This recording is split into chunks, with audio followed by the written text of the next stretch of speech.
నిన్నెరుగని అన్యజనుల మీద, ఎవరైతే నిన్నెరుగక ఉన్నారో అటువంటి అన్యజనుల మీదను, నీ నామమును బట్టి ప్రార్థన చేయని రాజ్యముల మీదను నీ ఉగ్రతను కుమ్మరించు.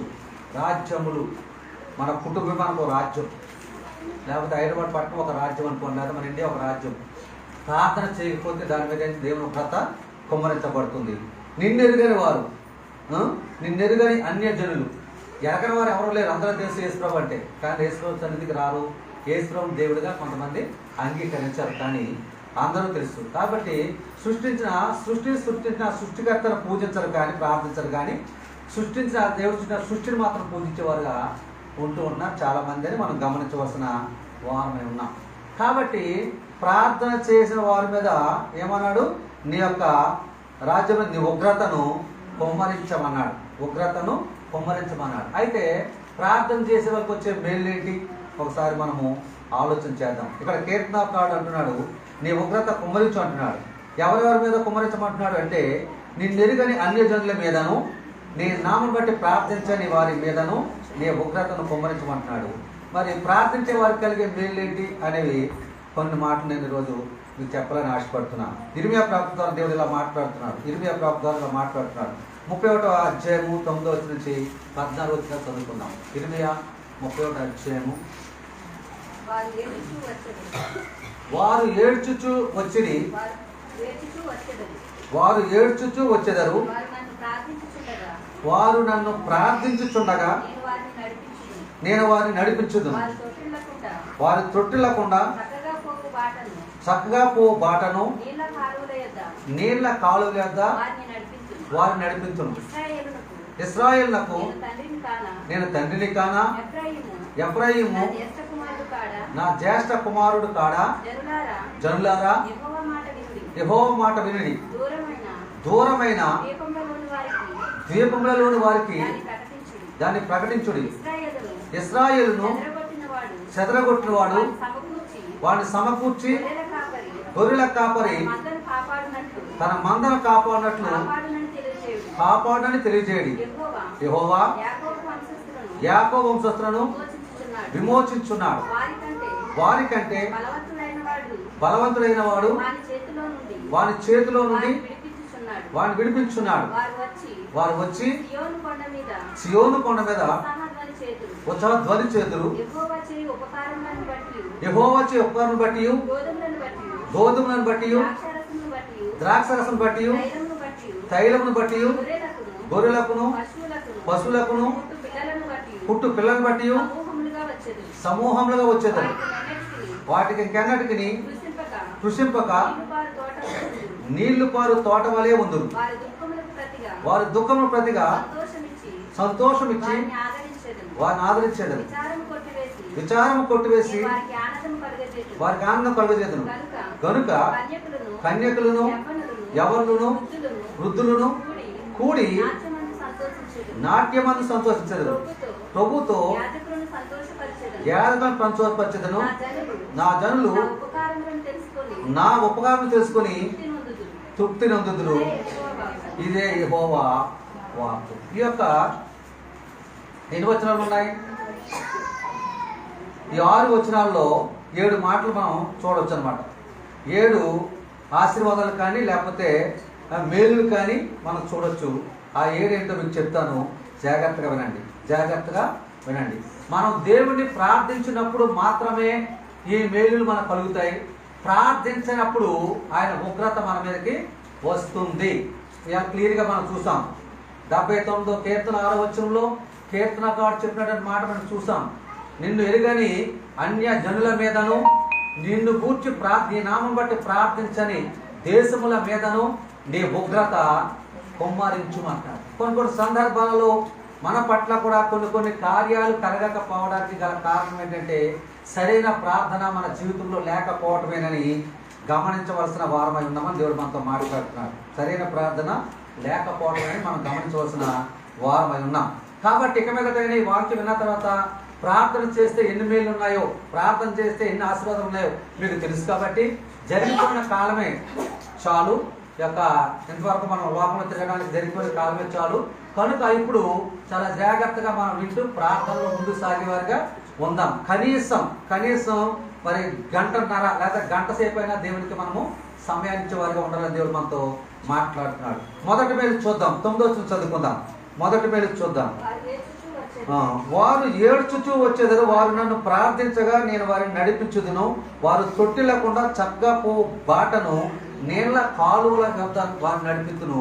ఇశ్రాయేలు నేను ఒక తండ్రి కానా, ఎఫ్రాయిము నా కుమారుడు కాడా అని చెప్తున్నాను. ఎఫ్రాయిము ఎవరు కుమారుడు చెప్పండి? యోసేపు కుమారుడు. యోసేపు ఈ యొక్క దేశం కాని దేశంలో నాకు సంతానం కలిగిందని చెప్పి అతనికి ఎఫ్రాయిము అని పేరు పెట్టుకున్నట్టు మనం చూస్తాం. కాబట్టి ఇక్కడ మనం చూసినట్లయితే వారు ఏడ్చుచూ వచ్చేదరు, వారు నన్ను ప్రార్థించగా. అనేక సందర్భాల్లో మన జీవితాల్లో కూడా దుఃఖం ఉంటుంది. మరి ఎందుకు దుఃఖం ఉంటుంది? ఏదొక వేదన, ఏదొక బాధ, ఏదొక సమస్య, వీటిని బట్టి ఏం చేస్తే మన జీవితాల్లో దుఃఖం ఉంటుంది. పిల్లల గురించానో, లేకపోతే మరి తల్లిదండ్రుల గురించానో, లేకపోతే అన్నదమ్ముల అక్క చెల్లెల గురించానో, ఎవరొకరి గురించి మనలో ఏదో బాధ ఉంటుంది. అప్పుడు అన్నాడు కదా, వారు ఏడ్చుచూ వచ్చేదరు, వారు నన్ను ప్రార్థించగా నేను వారిని నడిపించుదును. ప్రార్థించగా ఏం చేస్తాడంట? మంచి మార్గంలో మనలను నడిపిస్తాడు. కాబట్టి మనం ప్రార్థించవలసిన వారమై ఉన్నాం. నడిపించుదును, వారు తొట్టిల్లకుండా చక్కగా పో బాట. వారు తొట్టిల్లపోకుండా చక్కగా వెళ్ళే మార్గం ఏంటది? త్రోవ, బాటను నీళ్ల కాలువల యొద్దకు వారిని నడిపించును. నీళ్ళంటే అర్థం ఏంటి? ఇక్కడ ఆశీర్వాదం అనుకోవాలి. ఎందుకంటే నడిచేళ్ళే వాళ్ళకి సంతృప్తికరమైన నీళ్ళు దొరికితే ఎంత ఆశీర్వాదం. ఇప్పుడైతే నీళ్ళు సమృద్ధిగా ఉన్నాయి. గత కాలంలో మా చిన్నప్పుడు ఎక్కడికైనా నడిచేస్తుంటే ఏదైనా ఊరు వెళ్ళాలి, ఆ ఊర్లో బావి ఎక్కడుందో చూసుకోవాలి, ఆ బావికి నీళ్ళు తాగాలి, మళ్ళా ప్రయాణము సాగించాలి. అందుని బట్టి అంటున్నాడు, మనం ఎక్కడికి వెళ్ళినా కానీ మన ప్రయాణంలో మన బాటను నీళ్ల కాలువల వద్ద వారికి నడిపించును అని చెప్తున్నాడు. ఇశ్రాయేలుకు నేను తండ్రి కానా, ఎఫ్రాయిము నా జ్యేష్ఠ కుమారుడు కాడా. అంటే నీళ్ల యొద్దకు వారిని నడిపించుదును. వారు నాకు ప్రార్థించగా నేను వారి నడక కాదు కానీ నేనే వారిని ఏం చేస్తాను? నడిపిస్తాను అంటున్నాడు. ఎంత ఆశీర్వాదం అండి! ఎంత ఆశీర్వాదం, ఎంత మేలు చూడండి. ప్రార్థించే వారికి వచ్చే మేలు ఏంటంటే నీకు తృప్తిగా ఉండేటట్లు ఆశీర్వాదం ఇస్తాడు అనమాట. నిన్ను నీళ్ళ యొద్దకు నడిపిస్తాడు. ఆయనే నిన్ను నడిపించుకుంటాడు. నువ్వు ఎలా నడవాలో మలుచుకొని నీ త్రోవలో నీళ్ల యొద్దకు ఆయన నిన్ను నడిపిస్తాను అంటున్నాడు అని మనం గమనించవలసిన వారమై ఉన్నాం. కాబట్టి ప్రార్థించిన వారి మీద ఆయన ఉగ్రత కురిపించబడుతుంది. ప్రార్థించే వారిని ఆయనే నడిపిస్తారట. వారు తొట్టిల్లకుండా కాపాడతారట. తొట్టిల్లపాటు లేకుండా కాపాడతారని చెప్పి దేవుడు మనతో మాట్లాడతారు. తొట్టిల్లపాటు ఎప్పుడు వస్తుంది అంటే మన చేతిలో ధనం లేనప్పుడు, తినడానికి ఆహారం లేనప్పుడు, మనం ఎంతో తొట్టిల్లిపోతూ ఉంటాం. ఏంటి నా బ్రతికిలాగా అయిపోయింది అని చెప్పి అంటూ ఉంటాం. అలాంటప్పుడు మోకరించి ఆయన దగ్గర ప్రార్థించినప్పుడు దేవుడే కార్యము చేస్తాడు. కాబట్టి తొట్టిల్లకుండా కాపాడును, నీళ్ల కాలువ యొద్దకు వారిని నడిపించును. ఇక్కడ ప్రార్థించే వారికి 3 ఆశీర్వాదాలు ఉన్నాయి. ఇందులో 3 ఆశీర్వాదాలు. 1 ఫస్ట్ నడిపిస్తా అన్నాడు. 2 తొట్టిల్లకుండా నడిపిస్తా అన్నాడు. 3 నీళ్ల బావుల యొద్దకు ఊడల యొద్దకు నడిపిస్తాను అంటాడు. 3 ఆశీర్వాదాలు ఇస్తా అంటున్నాడు. మనము చేయవలసిన ఒకటి ఏంటంటే ప్రార్థన. కనుక ఏ మాత్రము మనం ప్రార్థన చేయకుండా ఉండకూడదు. కనుక ప్రార్థనలో ఇవన్నీ ఆశీర్వాదాలు మనకు వస్తాయి. కాబట్టి ప్రార్థన ఎన్నింటినీ మనకు ఇస్తుంది. కాబట్టి ప్రతి వ్యక్తి కూడా, ప్రతి కుటుంబం కూడా నిత్యము దేవుని స్తుతించే వారిగా ఉండాలి, ఘనపరిచే వారిగా ఉండాలని చెప్పి దేవుడు మనతో మాట్లాడుతూ ఉన్నాడు. ప్రార్థించని కుటుంబం మీద ఉగ్రత కురిపించబడుతుంది. అర్థమైందండి? ప్రార్థించని వారి మీద ఉగ్రత కురిపించబడుతుంది. ప్రార్థించే వారి మీద మేలులు ఆశీర్వాదాలు కుమ్మరించబడతాయి. కుమ్మరించబడతాయని చెప్పి ఈ యొక్క వచనం ద్వారా మనం చూస్తున్నాం. ఈ 3 వచనంలో 3 ఆశీర్వాదాలు చూస్తాం. చూడండి, యెషయా గ్రంథంలో ఒక మాట చెప్తున్నాడు. చూడండి, యెషయా 49:10. వారి యందు కరుణించువాడు వారిని తోడుకొని పోవచ్చు. చూసారా ఎక్కడంట? నీటి బుగ్గల యొద్దకు వారిని నడిపించును. 49:10 మనం చదువుకుంటాం. వారి యందు కరుణించువాడు అంటే ఎవరైతే ప్రార్థన చేస్తున్నారో వారి యందు కరుణించువాడు వారిని తోడుకొని పోవును, అంటే తన తీసుకొని పోవును. ఎవరైనా తండ్రి అయిన దేవుడే తీసుకొని పోవును, అంటే నడిపించుకొని పోవును. ఎక్కడికి మీరు చేసే పనులకు, మీరు చేసే డ్యూటీలు కాడికి వెళ్ళినప్పుడు ఆయన ఆత్మ అలాగే ఆయన దూతలు అగ్ని కంచి వేసి నేనేం చేస్తారు, తోడుకొని పోతారు. నీటి బుక్కలేద్దరు వారిని నడిపించును, అంటే ఆశీర్వాదం ఉన్న కాడికి మిమ్మల్ని నడిపిస్తాడని చెప్పిన మాట. కాబట్టి వారికి ఆకలైనను దప్పి అయినను కలుగదు, ఎండమావులైనను ఎండ అయినను వారికి తగులదు. సరే, ఎండమావులైనను ఎండ అయినను వారికి తగులదు. అంటే పగలు మేఘస్తంభం, రాత్రి అగ్నిస్తంభంగా ఉండి నడిపించినటువంటి ఇశ్రాయేలు నడిపించినటువంటి దేవుడు ఇప్పుడు కూడా ఈ రోజుల్లో కూడా మనలను ఎండ తగలకుండా నడిపిస్తానని చెప్తున్నాడు. ఎండ మావులైన ఎండైన వారికి తగులదు అని చెప్పి ఇక్కడ దేవుడు మనతో మాట్లాడుతున్నాడు. మన సేవస్తో ఒకటి ప్రార్థన ప్రార్థన ప్రార్థన. మనకు అవకాశం ఉన్నప్పుడు ఆ అవకాశం అనేక పర్యాలు ప్రార్థన చేసుకోవచ్చు. ఉదయం లేచిన వెంటనే వచ్చిన ప్రార్థన చేసుకుంటాం, తర్వాత తినే అన్నీ అయిపోయిన తర్వాత మరి అన్ని పనులను చూసుకొని అప్పుడు ఎక్కువసేపు ప్రార్థన చేసుకుంటాం. అలాగే వీలైతే సాయంత్రం కూడా పడుకుని ప్రార్థన చేసుకుంటాం. ఈ మధ్య అనేక సార్లు స్తుతి చెల్లించుకుంటూ ఉండొచ్చు దావీదు మహారాజు వారి. కాబట్టి ఇక్కడ అలా చెప్తున్నాడు. కాబట్టి ఇంకా అన్నాడు, నా పర్వతములన్నింటినీ త్రోవగా చేసేదను, నా రాజ్య మార్గములు ఎత్తుగా చేయబడును. అంటే ఆయన రాజ్యానికి మార్గం కూడా వాళ్ళు చూపిస్తాడంట. నా రాజమార్గం ఎత్తుగా చేయబడును, పర్వతములన్నింటినీ త్రోవగా చేసేస్తాను, మార్చేస్తాను. అంటే పర్వతాన్ని పడగొట్టి అలాంటి వారికి త్రోవగా చేస్తాడంట. ఆయన రాజమార్గం ఎత్తుగా చేయబడుతుందని చెప్పి ఇక్కడ యెషయా భక్తుల ద్వారా ఆయన మాట్లాడుతూ ఉన్నాడు. కాబట్టి ప్రియసంగా గమనించండి, ప్రార్థనలో ఎంత ఆశీర్వాదం ఉందో ఒక్కసారి మీరు అర్థం చేసుకోవాలి. ప్రార్థనలో ఎంత ఆశీర్వాదం ఉందో మనం ఒకసారి అర్థం చేసుకోవాలని చెప్పి దేవుడు మనతో మాట్లాడుతున్నాడు. మొట్టమొదటి ఆశీర్వాదం ఏంటి, ఏం చెప్పాను? ఒకటి అర్థం కాదా? ఒకటి, వారు ఏడ్చి వచ్చినప్పుడు వారిని ప్రార్థించగా నేను వారిని నడిపిస్తాను. రెండు, వారిని త్రొట్టి లేకుండా చూస్తాను, వారిని చక్కగా బావుల యొద్దకు వారిని నడిపిస్తాను అంటున్నాడు. మూడు ఆశీర్వాదాలు చెప్తున్నాడు. ఎప్పుడు? వారు నాకు ప్రార్థన చేయగా, వారు నాకు ప్రార్థన చేయగా. మరి మనం ప్రార్థన చేస్తున్నామా? మనం లోకంలో బిజీ అని మీరు అనుకోవచ్చు. లోకంలో అందరికీ బిజీయే, కానీ దేవుడి కొరకు ప్రత్యేక సమయాన్ని కేటాయించిన వారు ధన్యులు.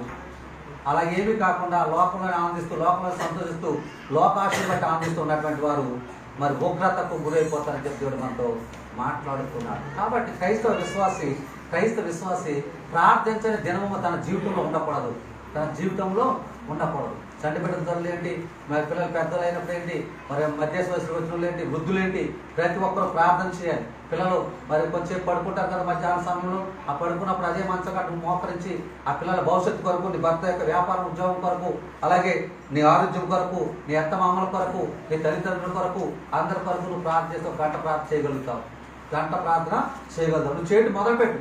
పరిశుద్ధాత్మ దేవుడిని నడిపించుకుంటుంటాడు. పరిశుద్ధాత్మ దేవుడే నిన్ను నడిపించుకుంటూ ఉంటాడు. మనం మొదలు పెట్టాలి. మనం మొదలు పెట్టకపోతే ప్రయోజనం ఏమీ లేనే లేదు. ఆయన ఉగ్రత కుమ్మరించబడితే మన కుటుంబం, మన దేశం ఏమైపోతుందో మనకే తెలియదు. కాబట్టి మొట్టమొదటిగా వారిని ప్రార్థించగా నేను వారి త్రోవ నడిపిస్తాను. రెండవది వాళ్ళు తొట్టిలు ఇవ్వను. మూడవది నీళ్ళ యొద్దకు వారిని నడిపిస్తాను. ఇక్కడ కూడా ఎస్ఐ గ్రంథంలో అన్నాడు కదా, నీళ్ళ యొద్దకు వారిని నేను నడిపిస్తాను, నా రాజ్యానికి బాట వారికి ఏర్పాటు చేస్తానంట. ఇది రెండో మాట వెళ్దాం. 10వ వచనం చూడండి. జనులారా, యెహోవా మాట విని దూరమైన దీపములోని వారికి దాన్ని ప్రకటింపుడి. ఇశ్రాయేలును చెదరగొట్టిన వాడు వారిని సమకూర్చి గొర్రెల కాపరి తన మందను కాపాడినట్లు కాపాడునని తెలియజేస్తున్నా. ఏమన్నాడు? గొర్రెల కాపరి తన మందను కాపాడినట్లు ఆయన మనలను కాపాడుతున్నాడంట. ఈ వచ్చిన మనం తీసుకోవాల్సిన మాట ఏంటంటే, గొర్రెల కాపరి తన మందను కాపాడినట్లు మనల్ని కూడా కాపాడుతున్నాడని చెప్తున్నాడు. ఈ యొక్క 10వ వచనంలో మనం తీసుకొచ్చిన మాట ఏంటంటే, ఈ వచనంలో మనం మాతో మాట్లాడే మాట ఏంటంటే, గొర్రెల కాపరి తన మందను కాపాడినట్లు ఆయన మనలను కాపాడుతాను అని చెప్పి తన ప్రవక్త ద్వారా మాట్లాడుతున్నాడు. కేవలం ఒక్క ప్రార్థన అనే అంశం మీద మనం ఉన్నప్పుడు, ప్రార్థన చేసినప్పుడు నిత్యము కూడా ఆయన మనలను కాపాడుతూనే ఉంటాడట. గొర్రెల కాపరి చూడండి, గొర్రెలు మేపగా తీసుకెళ్ళినప్పుడు ఎంత బాధ్యతగా పని చేస్తాడు అంటే గొర్రెలంటి అలాగా మేత వేస్తుండగా ఇతడు అక్కడే నిల్చొని లేదా అక్కడే కూర్చొని ఏ పులి కానీ సింహాలు కానీ ఎలాంటి కుక్కలు కానీ ఆఖరికి నక్కలు కానీ రాకుండా వాటిని బాధ్యతగా కాపాడుతుంటాడు. ఒకవేళ అలాంటిది వస్తే కర్ర తీసుకుని కొడుతూ ఉంటాడు అనమాట. కాబట్టి లోక సంబంధమైన సాతానుగాడు అనే కుక్కలు నక్కలు మనలను చెదరగొట్టకుండా, మనలను తప్పుదో పట్టించకుండా, మనలను చంపకుండా, సాతానుగాడు సమూహం అనేటువంటి ఈ కుక్కలు నక్కలు ఇవన్నీ కూడా మనం చంపకుండా ఆయనే మనలను గొర్రెలుగా మన చేసుకుని మన నిత్యము కాపాడుతున్నాడని దేవుడు మనతో మాట్లాడుతున్నాడు. చూసారా తన ప్రార్థన మాట్లాడుతున్నాడు. కేవలం మనం ప్రార్థన చేస్తే మన మీద ఆయన బాధ్యత కలిగి ఉన్నాడు. కాబట్టి మన ప్రార్థన నిత్యం చేసేవారుగా ఉండాలి, నిత్యము చేసేవారుగా ఉండాలని చెప్పి దేవుడు మనతో మాట్లాడుతున్నాడు. చూడండి, మరి నీకు అపాయం ఏమీ రాదు, ఏ దేవుని గుణాన్ని సంపించదు, నిన్ను కాపాడటకు నీకు ముందుగా తన దూతలను ఆజ్ఞాపిస్తున్నాడు, వారు నీ పాదములకు రాయి తగలకుండా నిన్ను ఎత్తు పట్టుకొందురు అన్నట్టు అన్న వార్త ఆ యొక్క వచనము మనకు వర్తిస్తుంది. కాబట్టి ప్రార్థన చేసేవారికి, ఎక్కువగా ప్రార్థన చేసేవారికి, రోజు ప్రార్థన చేసేవారికి కొన్ని బలహీనతలు రాకుండా ఆపే దేవుడు కూడా, సాతాను క్రియలు ఏమి జరగకుండా ఆపే దేవుడు కూడా, ఒకవేళ మన ఉద్యోగంలో కానీ మన వ్యాపారంలో కానీ ఎటువంటి సమస్య రాకుండా ఆయన సాల్వ్ చేసేవాడు ఉన్నాడని మనం గమనించవలసిన వారమైన దేవుడు మనతో మాట్లాడుతున్నాడు. కాబట్టి ప్రియ సంగమా, గమనించండి, చాలా జాగ్రత్తగా ఆలోచించేయండి. ఇక మీదట ఎప్పటి నుంచైనా దేవుడు మనతో మాట్లాడుతున్నాడు కాబట్టి ప్రార్థన చేసేవారిగా మనం ఉందాం. చూడండి ఇంకేం జరుగుతుంది. మరి ఇక రెండో మాటలో గొర్రెల కాపు తన మందను కాపాడినట్లు ఆయన మనలను కాపాడును అంటున్నాడు ఈ రెండో మాటలో. ఇంకేం జరుగుతుంది చూడండి, యెషయా గ్రంథం 44:23.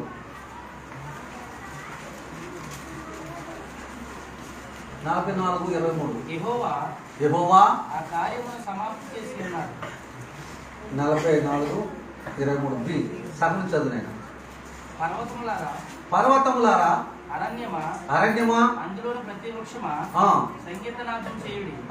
యెహోవా యాకోబును విమోచించెను, ఆయన ఇశ్రాయేలులో తన్ను తాను మహిమోన్నతునిగా కనుపరుచుకొనును. యెహోవా యాకోబును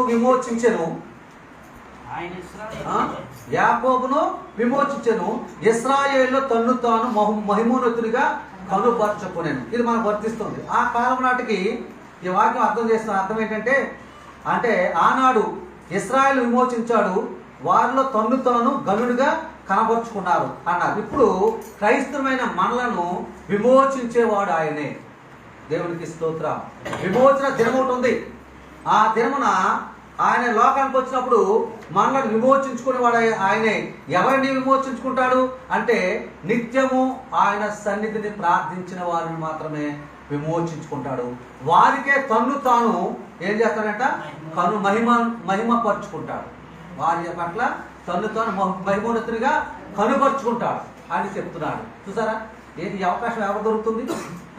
ఆయన మన మధ్య తన్ను తాను కనపరచుకోవడం అంటే చిన్న విషయమా అండి? చిన్న విషయమా? దేవుడు ఏం చెప్తున్నాడు, నన్ను మీరు చూడలేరు, చూస్తే బతకరు అని చెప్పాడు. కానీ ఆ విమోచన దినమున మనం చూడగలుగుతాం ఆయన. కాబట్టి తన్ను మనకు కనపరుచుకుంటాడు అనమాట. తన్ను మనకి కనపరుచుకుంటాడు, మనలను విమోచిస్తాడు. యాకోబు విమోచించిన వాడు మనల్ని విమోచిస్తాడు. ఇజ్రాయెల్కు తనతో కనపరుచుకున్నవాడు మనకు కూడా కనపరుచుకుంటాడు. ఎందుకంటే ఆనాటి ఇజ్రాయెల్ కొరకు రాసినటువంటి వాక్యం ఈనాటి క్రైస్తవులకు వర్తిస్తుందని చెప్పి మనం గమనించవలసిన వారమైన దేవుడు మనతో మాట్లాడుతున్నాడు. ఈ యొక్క వాక్యానికి అర్థం ఏంటంటే, ఆనాడు ఇశ్రాయేలును విమోచించాడు, వారిలో నుండి తన్ను తాను కనపరుచుకున్నారు అన్నారు. ఇప్పుడు క్రైస్తవులైన మనల్ని విమోచించి మనలో తన్ను తాను కనపరుచుకుంటా, ఇది ఎంత గొప్ప ఆశీర్వాదమో ఒకసారి ఆలోచించండి. ఒకసారి మనము ఆలోచించవలసిన వారమైన గొప్ప ఆశీర్వాదం ఇది, గొప్ప ఆశీర్వాదం. కాబట్టి ఇలాంటి ఆశీర్వాదాలు ఎన్నో మనకు ఇవ్వడానికి సిద్ధంగా ఉన్నాడు. కేవలము మనం చేయవలసింది ఏంటంటే, నువ్వు డబ్బు పెట్టి కొనవలసి లేదు, నువ్వు నీ ఆస్తి రాయవలసి లేదు. నువ్వు చేయవలసింది కేవలం ప్రార్థన ఒక్కటి మాత్రమే. ఆ ఒక్కటి కూడా నేను చేయలేను అంటే ఇక మిమ్మల్ని ఎవరు ఏం చేయలేరు. ఆ ఒకటి కూడా చేయలేనంటే ఇంక మిమ్మల్ని ఎవరు ఏం చేయలేరు. మనం గమనించవలసిన వారు ఉన్నాం. దేవుడు మనతో మాట్లాడుతున్నారు. ఇంకో మాట్లాడు అందులోనే యెహెజ్కేలు 34:12. యెహెజ్కేలు చూడండి, అందరు తీసుకోండి. యెహెజ్కేలు ఎంతమ్మా? 34:12. 34 చదువు. తమ గొర్రెలు చెదరపోనప్పుడు కాపరి వాటిని వెతికినట్లు నేను నా గొర్రెలను వెతికి చీకటి గల మబ్బు దినమండు ఎక్కడెక్కడికి చెదరిపోయానో అక్కడ నుండి వాటిని తప్పించి ఆయా జనులలో నుండి వాటిని తోడుకొని వచ్చి ఆయా దేశంలో నుండి వాటిని సమకూర్చి వాటి స్వదేశంలోనికి వాటిని తెచ్చి పర్వతం మీదను వాగుల యొద్దను దేశమందున్న సకలమైన కాపుర స్థలమందును వాటిని మేపెదను అంటున్నారు. చూసారా, మన గొర్రెలుగా పోల్చి ఆయన దేవుడిగా ఉండి కాపరిగా ఉండి మనతో మాట్లాడే మాట ఏంటంటే, తమ గొర్రెలు చెదరిపోయినప్పుడు కాపర్లు వాటిని వెతుకున్నట్లు నేను నా గొర్రెలను వెతికేదను.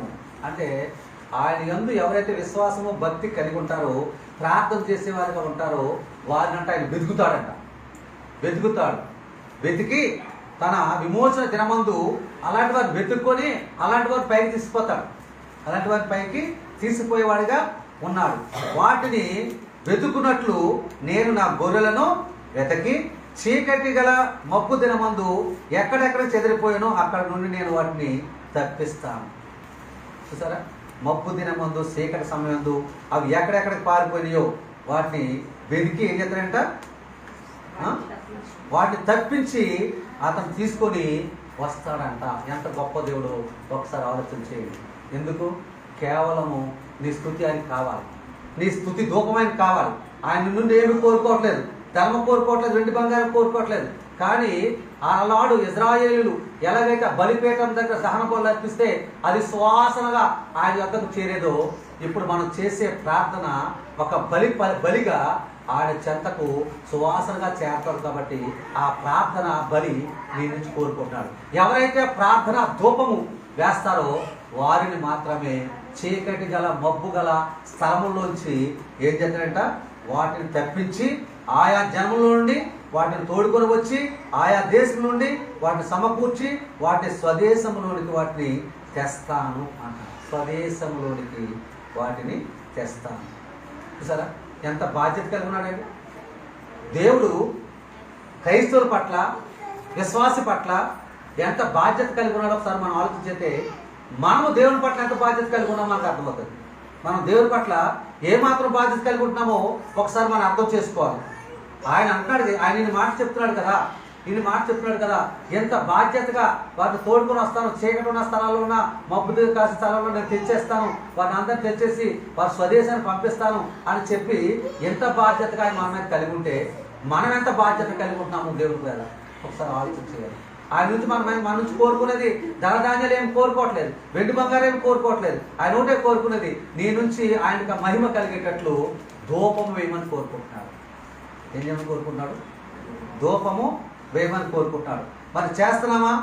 వాటిని మేపేదను ఏమన్నాడు? సకలమైన పర్వతం మీద, వాగుల మీద ఎన్ని వచ్చిన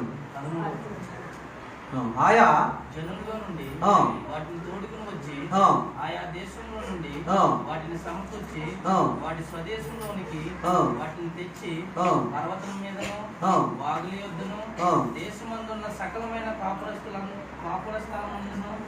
దేశమందున్న సకలమైన కాపురపు స్థలములందు వాటిని మేపేదను. సకలమైన కాపురపు స్థలములయందు నేనేం చేస్తాను? వాటిని మేపేదను అన్నాడు. నేను మంచి మేతగల చోట వాటిని మేపేదను. ఇశ్రాయేలుకు ఉన్న స్థలం మీద వాటికి దొడ్డి ఏర్పరిచి అక్కడ అవి మంచి దొడ్డిలో పండుకొను. ఇశ్రాయేలు పర్వతం మీద బలమైన మేతగల స్థలములందు అవి మేత మేయును. చూసారా, వాళ్ళు ఆశ్రయించబడ్డారు, వీళ్ళు ఆశ్రయించబడ్డారు, వారు ఇల్లు కొనుక్కున్నారు, వీళ్ళు ఇల్లు కొనుక్కున్నారు, వారేదో చేసుకున్నారు, వీరేదో చేసుకున్నారు. అంటే వారికి వచ్చిన ఆశీర్వాదం వెనక వారి ప్రార్థన ఎంత ఉందో ఒకసారి మనం ఆలోచించాలి. వారికి వచ్చే ఆశీర్వాదం వెనక వారి ప్రార్థన ఎంత ఉందో మనం ఒకసారి ఆలోచన చేయాలి. ప్రార్థన లేనిదే ఏది కూడా అక్కడ మనకు దొరకనే. మాట్లాడు. వాళ్ళకి అంత ఆశీర్వాదం కలిగిందంటే ఆశీర్వాదం వెనక ఎంత ప్రార్థన ఉందో అది వారికే తెలుసు, దేవునికి తెలుసు. మనకు తెలుసా?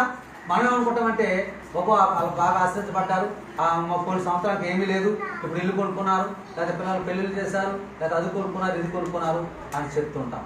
కానీ మనం ప్రార్థన చేస్తే ఏ సమయంలో నీకు ఏది అవసరమో ఆ సమయంలో దేవుడు నీకు అది అనుగ్రహిస్తాడు.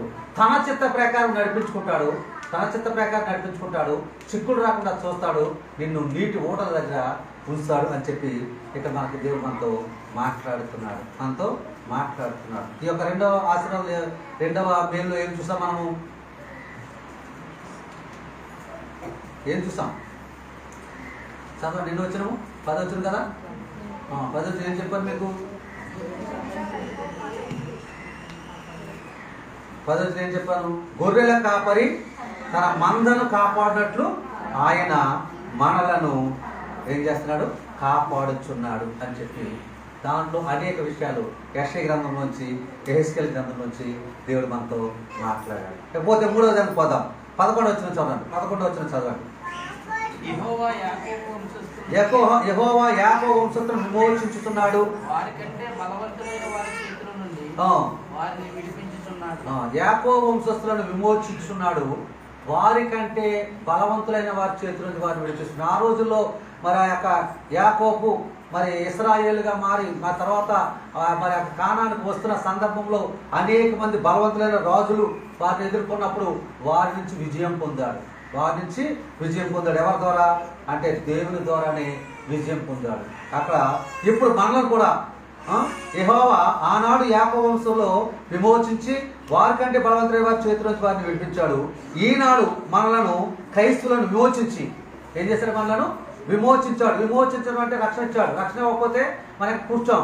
కాబట్టి విమోచించి మనకంటే బలవంతుడైనటువంటి సాతాను గారి చేతుల నుంచి మనలను విడిపిస్తున్నాడు. సాతాను గారు ఏం చేస్తున్నాడు? ఎవరు దొరుకుతారా వారిని మింగేద్దామని చూస్తున్నాడు. ఏం చేస్తున్నాడు? ఎవరు దొరుకుతారా వారిని మింగేద్దామని చూస్తున్నాడు. పొంచి ఉన్నాడు, మింగేమని చూస్తున్నాడు. కానీ ఆయన మనం విమోచించుకున్నాడు కాబట్టి మనలను కాపాడుతున్నాడు. సాతాను గారి చేతిలో పడకుండా కాపాడుతున్నాడు. సాతాను గారి చేతిలో పడితే ఇంక సావే తప్ప బ్రతుకు అనేది మనకి ఉండదు. పేదరికమే తప్ప ఆశీర్వాదం అనేది ఉండదు. అనేక విధాలుగా కృంగదీస్తాడు. కాబట్టి మనలను విమోచించుకున్నాడు. కాబట్టి ఏం చేస్తాడు? మనలను సాతాను గారు, బలవంతుడైనటువంటి సాతాను గారి చేతి నుంచి విడిపించుకుంటున్నాడు. ఈ లోకనాథుడు ఎవడు? సాతాను గారు. వారు చాలా బలవంతుడంట. మనం చనిపోయినప్పుడు మన ప్రాణము పైకి వెళ్తుంటే పైకి వెళ్ళకుండా ఆకాశ మండలం అందుండి అడ్డుకుంటాడంట. ఎందుకంటే మనము ఈ లోకంలో ఉన్నప్పుడు దేవుని సరిగ్గా ప్రార్థన చేయలేదు, స్తుతించలేదు, గనపరచలేదు, దేవునికి విలువనివ్వలేదు, దేవుని సహాయం కోరలేదు, నిత్యము ప్రార్థన చేయలేదు. కాబట్టి ప్రార్థన బలం మనలో లేదు. కాబట్టి మనల్ని అడ్డుకుంటాడు, మనల్ని ఎల్లప్పుడు అడ్డుకుంటాడంట.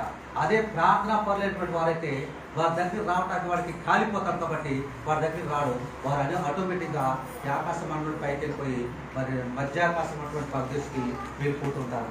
కనుమలు అయితే వెళ్ళడానికి అవకాశము ఉండదు. ఆఖరి కాలంలో నరకానికి పోయేటట్లు వాడు ప్రేరేపిస్తారు.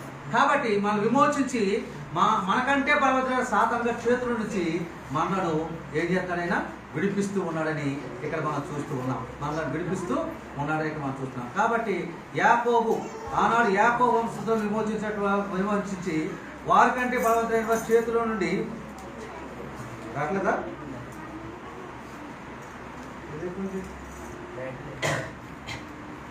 చేతిలో నుండి విడిపిస్తున్నటువంటి దేవుడు మరి ఈనాడు మన క్రైస్తవమైన మనం విమోచించి మనకంటే బలవంతుడైన సాతాను గారి చేతుడు మనం విడిపిస్తున్నాడు.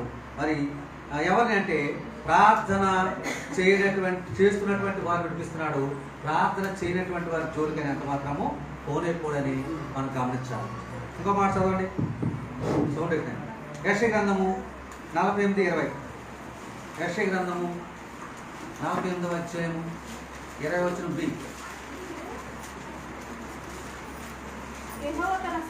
ఎంత? 48వ అధ్యాయము 20 చదువుకుందాం. యెహోవా తన సేవకుడైన యాకోబును విమోచించిన సంగతి ఉత్సాహధ్వనితో తెలియజేయడి. భూదిగంతం వరకు అది వినబడినట్లు దాన్ని ప్రకటన చేయడు. యాకోబును విమోచించిన సంగతి, యాకోబును యెహోవా తన సేవను యాకోబు విమోచించిన సంగతి ఉత్సాహధ్వనితో తెలియచేయడి అంటే అందరికీ చెప్పండి. భూదిగంతం వరకు అది వినబడినట్టు దాన్ని ప్రకటన చేయడు. అలాగే ఇజ్రాయెల్ అనేటువంటి ఆ రోజు ఇజ్రాయెల్, ఈ రోజు క్రైస్తవులు యెహోవా మనల్ని విమోచించాడన్న సంగతి మనం ఏం చేయాలి? అనేక మందికి తెలియచేయాలి. విమోచించడం అంటే లోకంలో మనలను విడిపించటము, ఆయన రాజ్య వారసులుగా చేయటము. కనుక మనల్ని విడిపించి విమోచించి తన రాజ్య వారసులుగా చేసుకున్నాడని చెప్పి మనం గమనించవలసిన వారమై ఉన్నాం. ఇంకా కూర్చోవాలి, దీన్ని పెట్టు, దయచేసి గమనించాలని చెప్పి దేవుడు మనతో మాట్లాడుతూ ఉన్నాడు. కాబట్టి ప్రియ సంగమా, నువ్వు విమోచించబడిన వ్యక్తివి. క్రైస్తవం అనగా ఈరోజు కూర్చున్న వాళ్ళందరూ కూడా ఎవరము? విమోచించబడిన వ్యక్తులము. ఎవరైతే రక్షణ పొందారో, రక్షణ పొందిన ప్రతి వ్యక్తి కూడా విమోచించబడిన వ్యక్తి. అంతే తప్ప విమోచన లేని వారు ఎంత మాత్రము కానే కాదు. కాబట్టి నువ్వు ఒక ప్రత్యేకమైన వ్యక్తివి, ప్రభు కొరకు ముద్రించబడిన వ్యక్తివి. ప్రభు నిన్ను విమోచించుకున్నాడు. కాబట్టి నువ్వు ప్రభుకు తగినట్లుగా జీవించవలసిన అవసరం ఉంది. నిత్యము ప్రభుకి ప్రార్థన చేయవలసిన అవసరత ఉందని మనం గమనించాలని దేవుడు మనతో మాట్లాడుతున్నాడు. అర్థమైందండి? మనం ఎవరము? దేవుడికి మనతో సత్సంబంధం ఉన్నది. నిత్యము అబ్బా తండ్రి నాయనని ఆయన పిలుచుకుంటున్నాం. పరమ తండ్రి, పరమ తండ్రిని మనం నిత్యము సంబంధం కలిగి ఉన్నాం, ఆయన పిలుచుకుంటున్నాం. అలాంటప్పుడు ఆయన బిడ్డగా ఉన్నట్టు మనము ఆయన ఎంత పరిశుద్ధంగా ఉన్నాడో అంత పరిశుద్ధంగా జీవించాలి. ఆయన ఎంత నీతిమంతుడిగా వ్యవహరిస్తున్నాడో అంత నీతిమంతుడిగా వ్యవహరించాలి. చెప్పాడు కదా, నేను పరిశుద్ధుడు కనుక మీరు పరిశుద్ధులే ఉండండి, నేను నీతిమంతుడు కనుక మీరు నీతిమంతుడు అని చెప్పాడు. కాబట్టి అలా పరిశుద్ధులుగాను నీతిమంతులుగాను మనం ఉండవలసిన వారమై ఉన్నామని దేవుడు మనతో మాట్లాడుతున్నారు. మీరు ఎలా ఉన్నారు ఈ రోజుని? మనం ఎలా ఉన్నాం ఈ రోజుని? ఒకసారి ఆలోచన చేయండి. అలా ఉన్నామా లేకపోతే అలా లేమా? ఒకసారి మనం ఆలోచన చేయాలి. లేకపోతే మార్చుకోవాలి. నువ్వు నిత్యము కనుక ప్రార్థన చేస్తే, నీ స్థితి అంతా మారిపోతుంది. నీ పరిస్థితి అంతా మారిపోతుంది.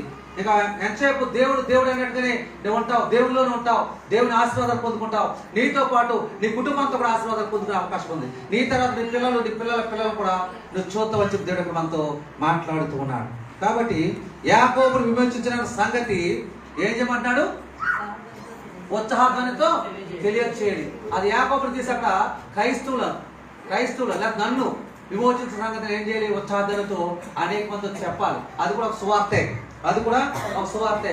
నేను ఇలా చేయగా దేవుడు నా పట్ల ఇలాంటి కార్యం చేశాడు, ఒక అద్భుతం చేశాడు, ఒక ఆశ్చర్యకరణ పట్ల చేశాడు అని చెప్పి అనేక మందికి నన్ను విమోచించాడు. ఈ రోజు నేను విమోచించబడ్డానంటే నా తెలివితేటలు కాదు, కానీ దేవుడే నాకు ప్రేరేపించి రక్షణ పొందేటట్టు చేశాడు. నేను రక్షణ పొంది విమోచించబడ్డాను. ఈ రోజుని నా తండ్రి, నా ప్రభుని యేసుక్రీస్తే అనే మాట మనం చెప్పవలసిన వారు మేము ఉన్నామని దేవుడు మనతో మాట్లాడుతున్నాం. చూడండి 49 అధ్యాయము, అది యెషయా గ్రంథం 24 వచ్చిన చూడండి. బలాఢ్యుని చేతిలో నుండి కొల్ల సొమ్ము ఎవడు తీసుకొనగలడు?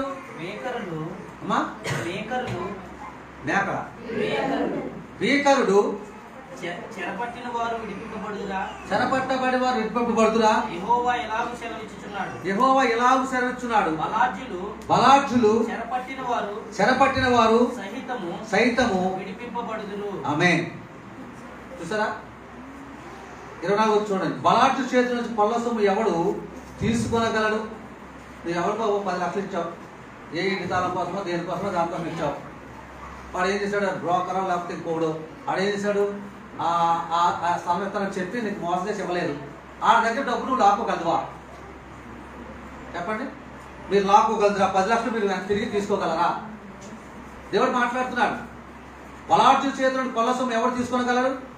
బేకర్లు అంటే కింద వేశాడు. బేకర్లు అంటే నీతిమంతులు చెరపట్టబడిన వారు విడిపింపబడుదురా? యెహోవా ఇలా సెలవిచ్చున్నాడు. బలాఢ్యులను చెరపట్టబడిన వారు సైతము విడిపించబడును. బేకర్లు చెరపట్టబడిన వారు విడిపించబడుదురు. నీతో యుద్ధము చేయవారితో నేను యుద్ధము చేదును, నీ పిల్లలను నేను రక్షించేదను. యెహోవానైన నేనే రక్షించువాడను.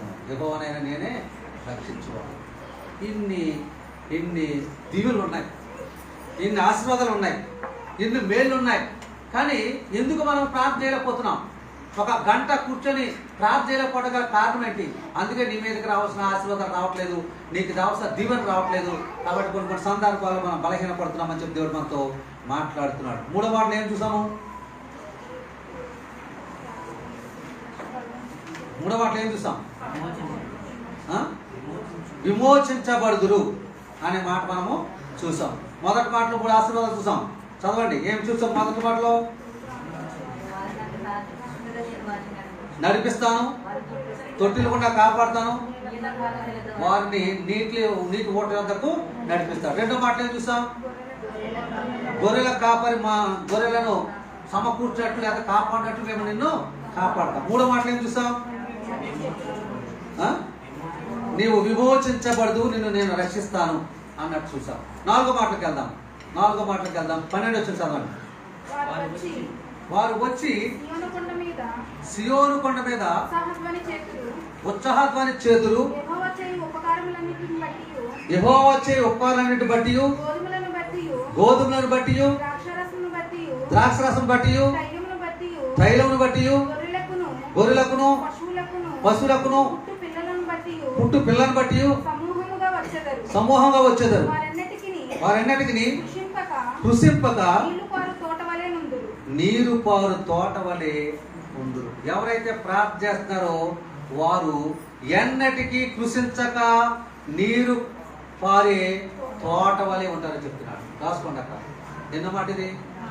నాలుగో మాట ఏం చెప్తున్నాడు? కృషింపక అంటే నశించిపోక, లేకపోతే లోటు లేక, లేకపోతే లేమిలో లేక వారు ఎలా ఉంటారంట? నీరు పారు తోట వలె ఫలిస్తారు అని చెప్తున్నాడు. కృషింపక వారు నీరు పారు తోట వలె ఫలిస్తారని చెప్పి ఈ 12 చెప్తున్నట్లు మనం చూస్తూ ఉన్నాం. కాబట్టి ప్రియ సంగమా, మనం గమనించవలసింది ఏంటంటే, 4వ మాట కదా,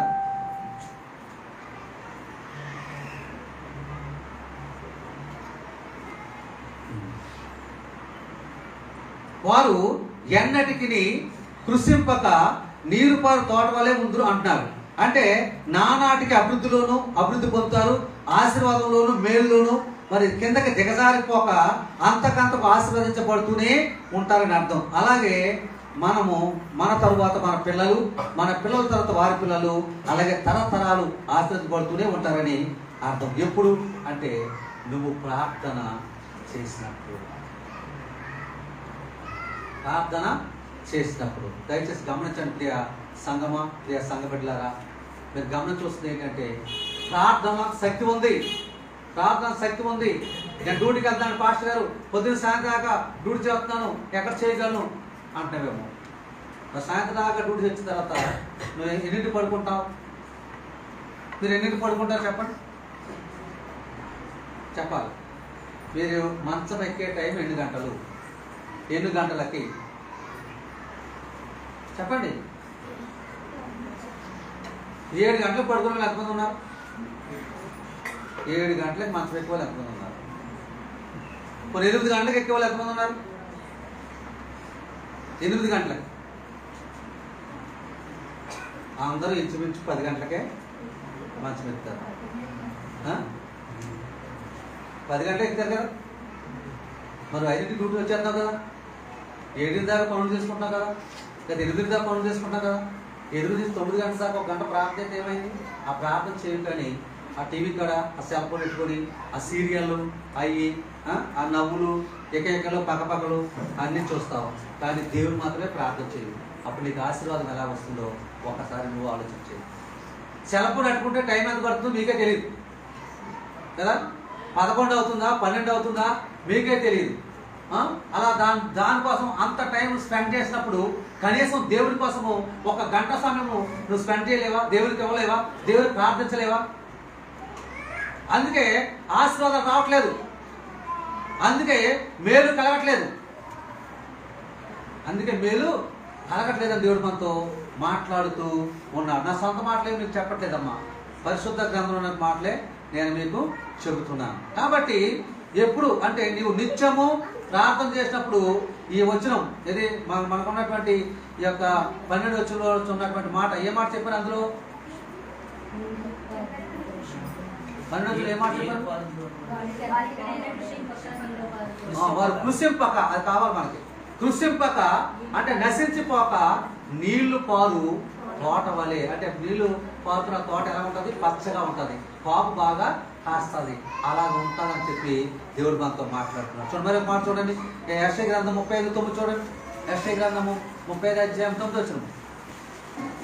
అక్కడ సింహం ఉండదు, అక్కడ సింహం ఉండదు, క్రూర జంతువులు దాని ఎక్కవు, క్రూర జంతువులు దాన్ని ఎక్కవు, అవి అక్కడ కనబడవు, అవి అక్కడ కనబడవు, విమోచింపబడిన వారే అక్కడ నడుచుదురు. విమోచించబడిన వారే అక్కడ అంటే పరలోక రాజ్యములో నడుచుదురు అని చెప్పి అంటున్నాడు. దేవునికి మహిమ కలుగును. రవికుమార్ గారు గుర్తుకొచ్చేది చైర్ ఉంది, అక్కడ పిల్లలు డిస్టర్బెన్స్ ఉంటుంది.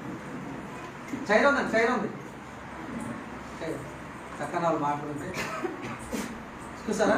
ఇప్పుడు 35 అధ్యాయము, యెషయా 35 అధ్యాయము 9 చదువుకుంటాము. ఒకసారి చూడండి.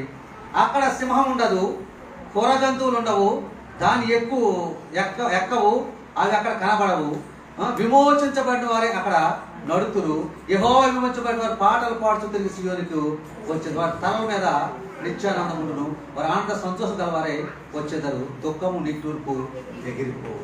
పరలోక రాజ్యానికి వార్తలంట. విమోచించబడిన వారని మాటలు మనం చూసుకున్నాం. పరలోక రాజ్యానికి ఎవరంటే వీళ్ళందరూ వారసులు అని చెప్పి మనం గమనించవలసిన వారు అన్న మంచి దేవుడు మనతో మాట్లాడుతూ ఉన్నాడు. దేవునికి మహిమ కలుగును గాక.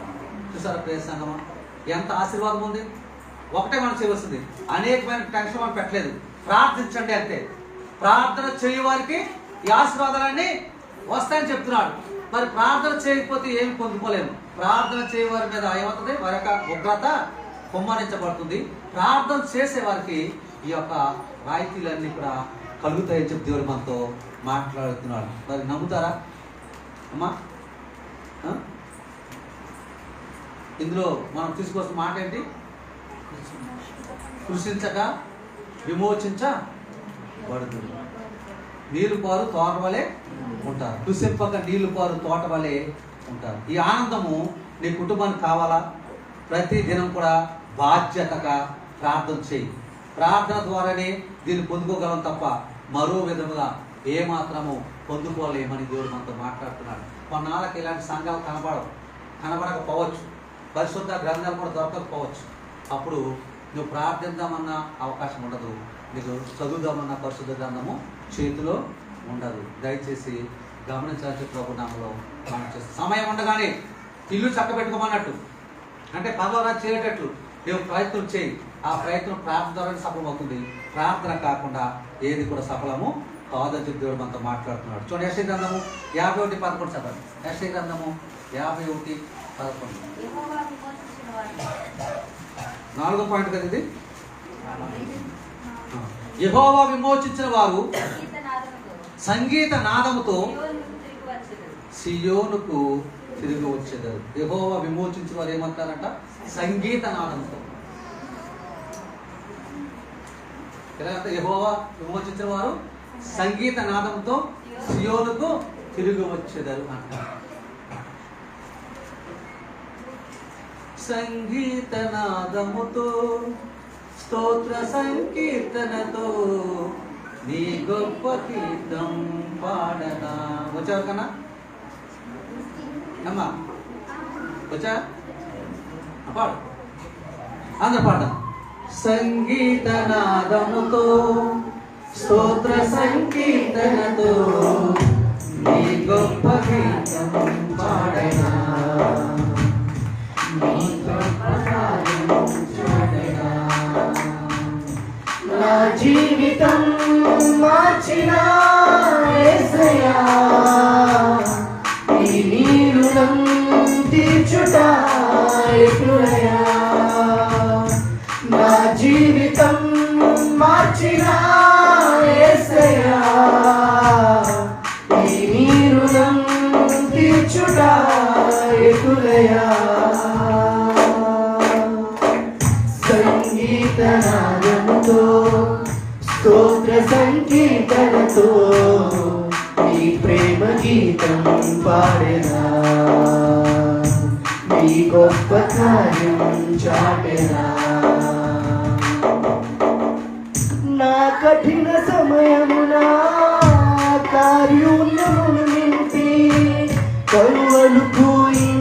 కృపలను కొనియాడెనా. నా కఠిన హృదయమున కారుణ్యమును నింపి కరువలు పూయించిన కృపలను కొనియాడెనా. పాపమును క్షమించి నన్ను మార్చిన దోషములు భరించి దరి చేర్చిన నీ ప్రేమ గీతం పాడగా. నీ గొప్ప కార్యం చాటెనా. నీ ప్రేమ గీతం పాడెనా. నీ గొప్ప కార్యం చాటెనా. దేవునికి స్తోత్రం. కాబట్టి ఏం చెప్తున్నాడు? యెహోవా విమోచించిన వారు సంగీత నాదములతో సియోనునకు తిరిగి వచ్చేదారు. తిరిగి వచ్చేదారు అంటే సియోను నుంచి వెళ్ళారు కాబట్టి సియోనుకు సంగీత నాదంతో స్తోత్ర సంకీర్తనతో తిరిగి వచ్చేదారు అని చెప్తున్నాడు. ఇందులో మనం ఈ 4 మాటలు ఏం తీసుకున్నాం? కుసింపక తోట వలె ముందురు. ఇంకో మాట చూడండి, అందులో 25 అధ్యాయం యెషయా గ్రంథం 8వ వచనం. మరి అన్నాడు ఉండకుండా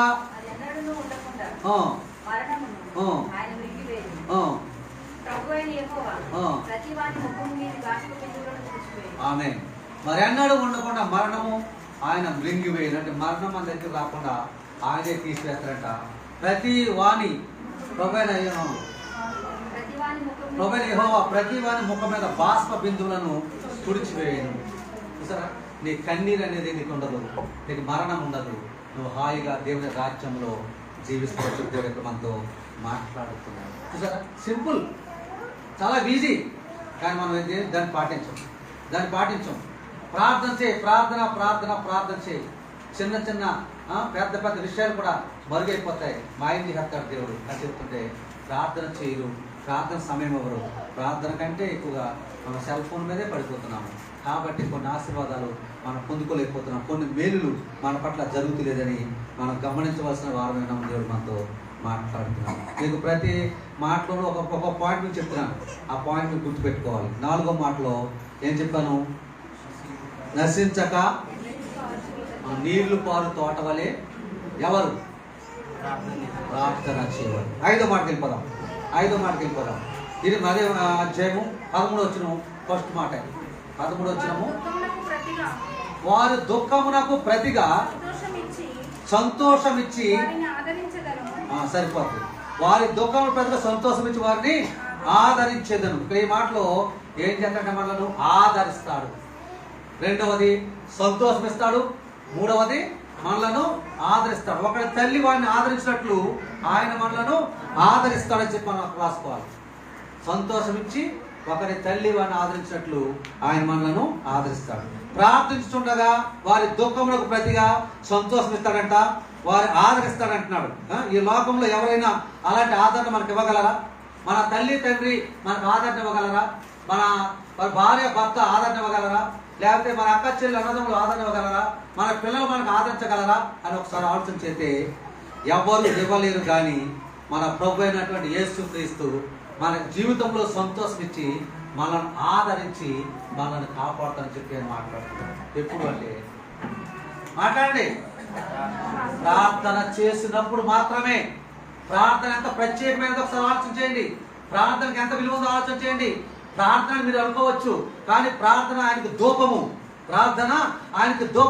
నీ ధూపము ద్వారా ఆయన మహిమ పొందుకుంటున్నప్పుడు ఆయన నిన్ను వడ్డీలో విడిచిపెట్టాడు. తగినటువంటి ఆశీర్వాదాలు, తగినటువంటి మేలు చేస్తాడు. కనుక అలా చేస్తానని చెప్పి దేవుడు మనతో మాట్లాడుతున్నాడు. కాబట్టి మనం చేసేది ఒకటే, నిత్యము ప్రార్థన చేయాలి. ప్రార్థించే వారికి అనేకమైన మేలు కలుగు. కనుక అవి పొందుకోవాలంటే మనము నిత్యము ప్రార్థన చేసేవారిగా ఉండాలని దేవుడు మనతో మాట్లాడుతున్నాడు. మరి మనం ప్రార్థన చేస్తున్నామా ప్రియ సంఘమా? ఈ రోజు నుంచి అయినా మీరు గమనించి కొంత సమయం కేటాయించి మీరు ప్రార్థన చేసేవారిగా ఉండాలి. దేవుడికి మహిమ కలుగుతారు. దేవుడికి స్తోత్రం. నేను మెసేజ్ తయారు చేసుకుంటున్నాను. 3 గంటలకు వచ్చాను. క్యూసీ ఫెలోషిప్ మీటింగ్ గురించి కమిటీ మాట్లాడుకుంటూ వెళ్ళినప్పుడు 3 గంటలు పట్టింది. ఉదయం 10 గంటల నుంచి 3 గంటల ఉదయమే స్నానం చేసి బైబిల్ చదువుకొని చిన్న ప్రార్థన చేసుకొని టిఫిన్ చేసి వెళ్ళిపోయాను. 3ంటికి వచ్చాం. 3ంటికి వచ్చిన తర్వాత వాక్యం ప్రిపేర్ చేసుకోవాలి ఈరోజు. కానీ అక్కడ 3ంటికి వస్తే 6 దాకా వాక్యం అయ్యింది. 6:30కి మరి పాస్టర్ గారు మరి ప్రార్థన చేసుకుందాం అన్నాను. ఆవిడేమో మరి మా ప్రేయర్ ఉన్నప్పుడు పాట ప్రాక్టీస్ ఉందని సరే వెళ్ళాను. నేను అక్కడ మళ్ళీ సాప్ వేసుకొని మళ్ళీ బైబిల్ తీసుకొని పాట పాడుకొని ప్రార్థన చేసుకొని ఆ తర్వాత ఇస్త్రీ చేసుకున్నాను. అప్పుడు ఇప్పటికి ప్రార్థన ఇంటికి వచ్చారు. అప్పటికి ప్రార్థన ఆమె ఇంటికి వచ్చారు. మళ్ళీ దీన్ని రిపీట్ 2సారి మళ్ళీ నాకు నేను బోధించుకోవాలి. అప్పుడు ఇక్కడికి వచ్చాక ఇందాక కూర్చొని మరి సుకుమార్ గారు మరి జ్ఞానకత వివరిస్తుంటే మళ్ళీ దాన్ని నేను బోధించుకున్నాను. ఇప్పుడు మీకు రిలీజ్ చేస్తున్నాను. సార్ ఎక్కడ ఖాళీ ఉంది రోజంతట్లో? నేను ఫోన్ చూడడానికి చెప్పట్లేదు. కానీ సాయంకాలం మాటలు పడుకునేటప్పుడు కొన్ని ట్యాబ్లెట్లు వేసుకోవాల్సి ఉన్నాయి. అవి 5-6 నిమిషాలు గ్యాప్ ఇచ్చేసుకుంటాను. ఆ గ్యాప్ టైంలో చూస్తాను అంతే. తర్వాత పడేస్తాం పడుకుంటాం. అయితే ఏం చూస్తాం? ఆ జోక్స్ ఏమైనా ఉంటే చూస్తాం తప్ప సీరియల్స్ ఇలాంటివి ఏమాత్రమో చూడండి. దయచేసి గమనించాలి. ప్రాధాన్యత చూడట్లేదు. మనకి ఏమంటారు? వినోదం కూడా కావాలి. మానవుడికి వినోదం కావాలి. వినోదము సంతోషాన్ని ఇస్తుంది. సంతోషం నవ్వునిస్తుంది. ఆ నవ్వు కూడా మనకు ఆశీర్వాదం, మనకు ఆరోగ్యమే. ఆ నవ్వు మనకి ఆరోగ్యమే. అంతమాడు ఏడుతూ ఉండద్దు, నవ్వుతూ ఉండాలి. ఆ నవ్వు కావాలంటే ఈ రోజుల్లో భార్య భర్త కూర్చొని మాట్లాడుతూ నవ్వుకునే పరిస్థితి లేవు. ఎందుకంటే భార్య డ్యూటీకి పోవాలి, భర్త డ్యూటీకి పోవాలి. కాబట్టి పరిస్థితి లేవు. ఆ వినోదం ఎక్కడ పొందుకోవాలి? దీని ద్వారా పొందుకోవాలి. వినోదం అవసరమే. కానీ అదే వినోదం కావాలని చెప్పి రోజంతా అలా చేస్తే నీ కళ్ళు పోతాయి, అండ్ దేవుని ఆశీర్వాదాలు పోతాయి, అన్నీ పోతాయి కదా. జస్ట్ ఏదో 2-5 నిమిషాలు అలా చేసుకోవాలి. కాబట్టి ప్రియసంగమా గమనించండి. ఎన్నో మాట అయింది? 5వ మాట. అందులో ఏం చెప్పుకున్నాము?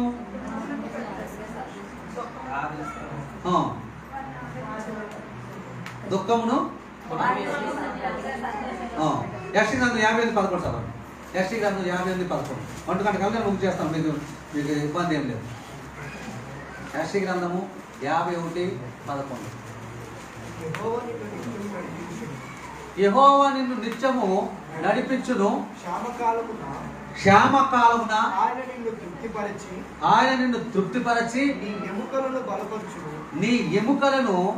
బలపరచును. నీవు నీరు కట్టిన తోట వలెను ఎప్పుడును ఉబుకుచుండు నీటి ఊట వలెను ఉండదు. చూసా, ఎప్పుడు ఉబుకుచుండు అంటే నూతిలో నీళ్ళు ఎలా వస్తాయి చెప్పండి? భూమిలోంచి ఉబ్బుకుతూ వస్తాయి, మనం తోడుకుంటాం. అలాగా అలాంటి మేలు, అలాంటి ఆశీర్వాదాలు దేవుడు మనకి ఇస్తాడంట. చూడండి, చదువుతాను చూడండి.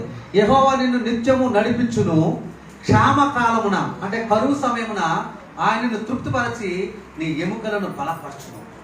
పోదికి ఎముకలు ఎర్రదీస్తా అంటాడు. ఎవరిని? ఉగ్రతగా ఉన్న వాళ్ళ మీద ఎముకలు ఎర్రదీస్తాడు. ఇప్పుడు అయితే ఏం చేస్తాడు? మనలను ఎముకలను బలపరుస్తాడు. నువ్వు ఎర్ర తీసుకుంటావా? బలపరుచుకుంటావా? వాళ్ళు బలపరుచుకుంటే ప్రార్థన చేస్తావా? బాగా చెప్తారు మాటలు, చాలా మంచి వాళ్ళు, మీరు సమాధానం బాగా చెప్తారు. కానీ క్రియ జరిగించాలి. ఏం చేయాలి? క్రియ జరిగించాలి. ఏమంటాడు? ఎముకలను నిత్యం నిన్ను నడిపించును, క్షామకాలను తృప్తిపరిచి నీ ఎముకలను బలపరచు. నువ్వు నీరు కట్టు తోట వలె ఎప్పుడు నువ్వు ఉబ్బుకు చూడు నీటి వలె ఉందు. బా, ఎంత ఆశీర్వాదం అండి, ఎంత ఆశీర్వాదం. దేనివల్ల? Only prayer, only prayer. నేనేమి ధనం పడితే 2 బంగారం ఉండట్లేదు. ఆ కథకాల అపోస్తుల వల్లే నీ అవసరాన్ని నమ్ముకొచ్చి పాస్టర్ గారు పెట్టమని చెప్పట్లేదు. ఎలా అంటున్నాడు? ప్రార్థన, ప్రార్థన చేయటం వల్ల ఇన్ని ఆశీర్వాదాలు ఉన్నాయి, మనం గమనించాలి. చూడండి, మరి హోషేయ 3:5 చూడండి. హోషేయ 3:5.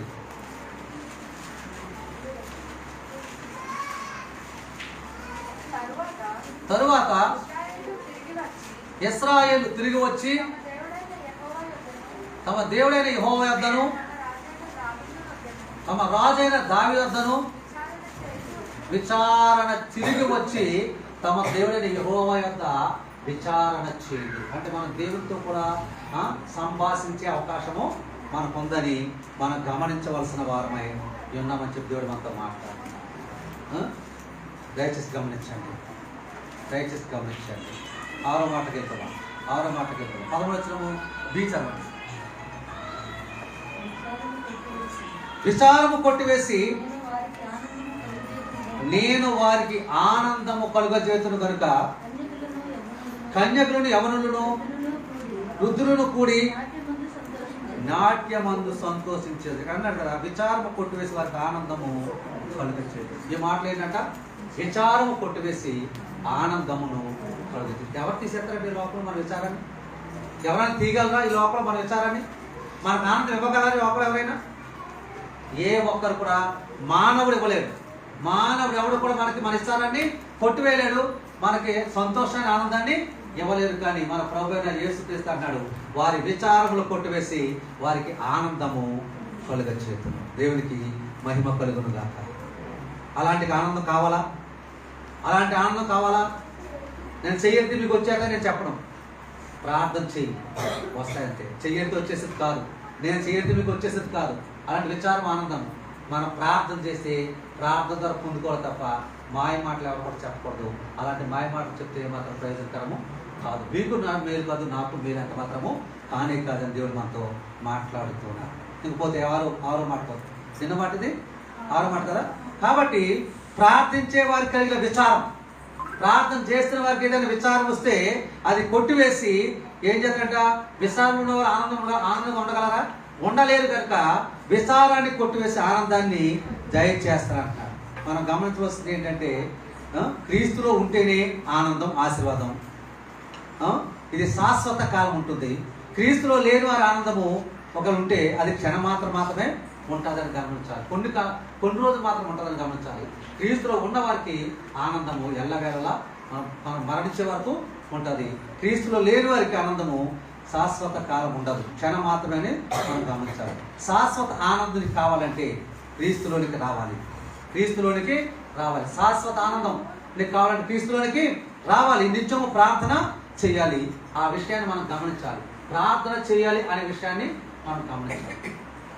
ఈరోజు ప్రార్థన చేయలేకపోయినా, నేను సమయం అయిపోయింది, 12 అయిపోయింది, అలా ప్రార్థన చేయలేకపోయాను అని మనం అనుకొని చక్కగా సాపేసుకొని 1-2 పాటలు పాడుకొని ఒక అధ్యాయం చదువుకొని మొదలు పెట్టాలి. మొదలుపెట్టి ప్రపంచ శాంతి, మన దేశ రక్షణ కొరకు, మన దేశం రక్షణ లేదు, మన దేశం స్వస్థత లేదు, మన దేశ రక్షణ స్వస్థత కొరకు, మనం ఉంటున్న ప్రాంతం కొరకు, మన రాష్ట్రం కొరకు, అలాగే అక్కడి నుంచి మొదలుపెట్టి మన కుటుంబాలు, మన పిల్లలు, అలాగే మనం తల్లి తండ్రి, అలాగే మన బంధుమిత్రులు, నీకు ఎవరైనా రిక్వెస్ట్ చెప్తే ఆ రిక్వెస్ట్ వరకు ఎన్నింటి వరకు నువ్వు ప్రార్థన చేస్తే నీకు తెలియకుండానే గంట తరబడి ప్రార్థన చేస్తావు. అది నేర్చుకోవాలి. అప్పుడే ఎంత ఏమంటే నా ప్రార్థన అయ్యేటప్పటికి అది నీకు ఆశ్చర్యం కలుగుతుంది. అప్పుడు నువ్వు మోకరిస్తే నీ మోకాలు కూడా నిలబడతాయి. అప్పుడు నీ మోకం తెలబడతాయి. ఆమేన్. దేవునికి స్తోత్రం. హల్లెలూయా. అర్థమైందండి? ఇప్పుడు మోకరించలేకపోతాం. గతంలో మోకరించబడ్డాం. మోకాలు 2 కూడా నలుపు అయిపోయినాయి. మోకాలు 2 కూడా నల్లగా అయిపోయినాయి. ఇప్పుడు ఇంకా ప్రార్థన చేస్తే కాయలు కట్టేస్తారనమాట. చాలా మంది పాస్టర్లకు కాయలు కట్టేస్తారనమాట మోకాళ్ళు. మరి నీ మోకాలు కనీసం నల్లగైందా? ఒక నలుపు మచ్చ అయినా నీ మోకాలకు వచ్చిందా? ఒకసారి చూసుకో.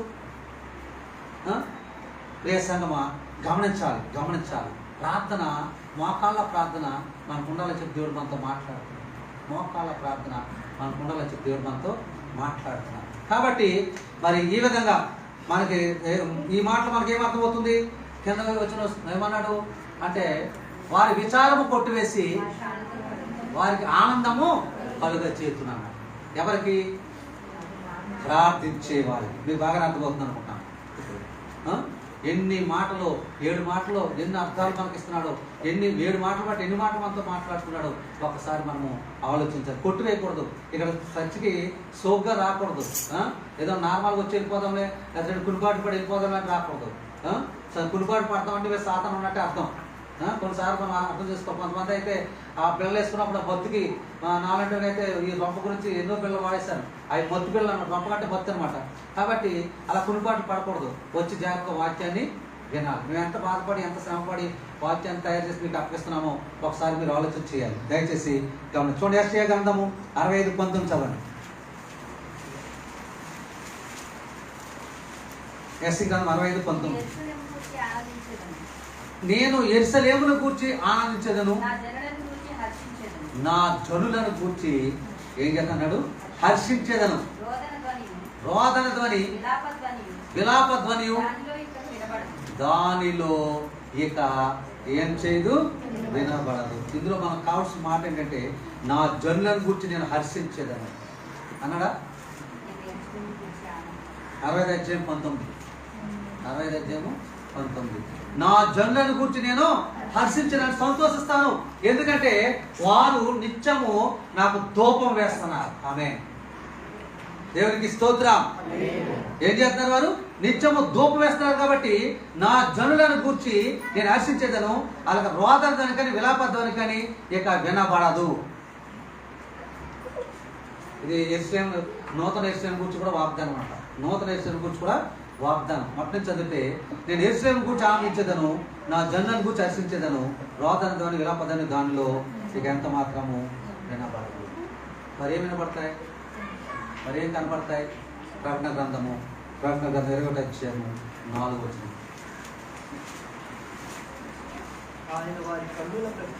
ఆయన వారి కన్నుల ప్రతి భాషను తుడిచివేయును, మరణం ఇక ఉండదు, దుఃఖమైన ఏడుపైన వేదన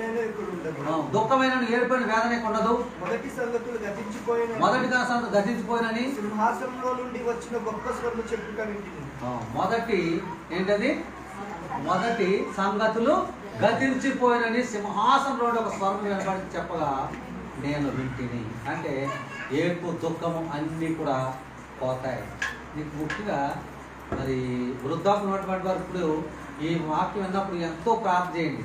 బద్దేశ్వర వారు మీకు ఇంకా సమయం ఉంది కాబట్టి ఇప్పుడు నుంచే మీరు ప్రార్థన చేస్తే మీరు మంచి ఆశ్రయించబడతారు. మీరే కాదు, మీ తర్వాత మీ పిల్లలు ఆశ్రయించబడతారు. యవనస్తులు అయితే వారు గొప్ప ఆశీర్వాదం పొందుకొని గొప్ప ప్రయోజకులు అవుతారు. గొప్ప సంబంధాలు సమకూర్చబడతాయి. కుటుంబం ఎంతో మేలు పొందుకుంటారు, మేలుకరమైన కుటుంబంగా ఉంటారు. అలాగే మరి మిగిలిన వారందరూ కూడా ప్రార్థన చేయాలని ప్రభుత్వ మనతో మాట్లాడుతున్నారు. దుఃఖమైనను ఏడుపైనను అక్కడ ఉండదు అని చెప్తున్నాం. ఇందులో 6వ వచనంలో మనకు కావాల్సిన మాట ఏం చెప్పుకున్నాం? విచారము కొట్టివేసి ఆనందము. ఇంకా పెద్దగా 7వదిగా 14వ వచనం చదువుకుందాం. 14వ వచనం చదువుకుందాం. ప్రభుతో యాజకులను సంతోషపరచెదను, నా జనులు నా ఉపకారములను తెలుసుకుని, ప్రార్థన చేయడం వల్ల నాకే ఉపకారం కలిగిందో తెలుసుకుని వాళ్ళు ఏం చేస్తారంట? తృప్తి నొందేదారు. తృప్తి అనే మాట ఎవరి దగ్గర వస్తుందా? ఎక్కడానికి కనపడుతుందా? ఒకసారి ఆలోచన చేయండి. నీ భర్త నీకు ఎన్ని బట్టలు కొన్నా నీకు తృప్తి ఉండదు. నీ భార్య ప్రేమ చేత మంచి షర్టు, తనకి ఇష్టమైన షర్టు కొనుక్కోతే నీకు తృప్తి ఉండదు. ఎందుకంటే నా ఇష్టం కావాలి, నీ ఇష్టమే కావాలి అని చెప్పి అంటాం. మరి భోజనాలు దొరుకుతాయి, ఎంత కూర వేసినా తృప్తి ఉండదు, ఇంకా వేయాలి అన్నట్లుగా ఉంటాం. ఇంట్లో అన్నీ ఉన్నా కానీ ఇంకోటి ఏదో లేదనే కొలత తృప్తి ఉండదు. అలాగే కాబట్టి ఏం చేస్తున్నాడు? తృప్తి పరిచేదను. ఈ మాట మనకేం కావాలి చూడండి. యాజక సంతోషం, నా జనులు నా ఉపకారములు తెలుసుకొని ఏం చేస్తారు? నేను చేసిన ఉపకారాలు తెలుసుకొని వారు తృప్తి నొందేదారు అంటారు. నా జనులు నా ఉపకారం తెలుసుకుని తృప్తి నొందారు అంటే ఆయన ప్రార్థించే వారిని తృప్తిపరుస్తారు. అందుకే నిత్యము ఆయనను ప్రార్థించే వారుగా మనం ఉండాలని చెప్పి దేవుడు మనతో మాట్లాడుతున్నాడు.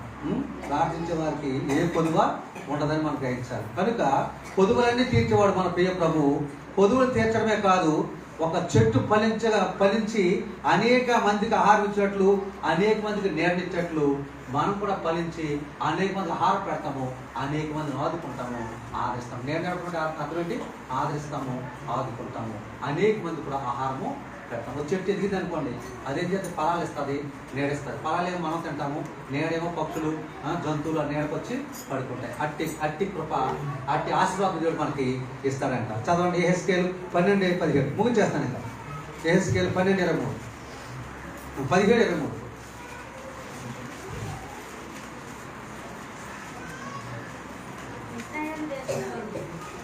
17:23 చదువుతున్నాడు. ఇశ్రాయేలు దేశంలోని ఎత్తుగల పర్వతం మీద నేను దాన్ని నాటగా అది శాఖలు విడిచి బహుగా ఫలించు శ్రేష్ఠమైన దేవదారు చెట్టును, సకల జాతుల పక్షులను గూళ్ళు కట్టుకొనును.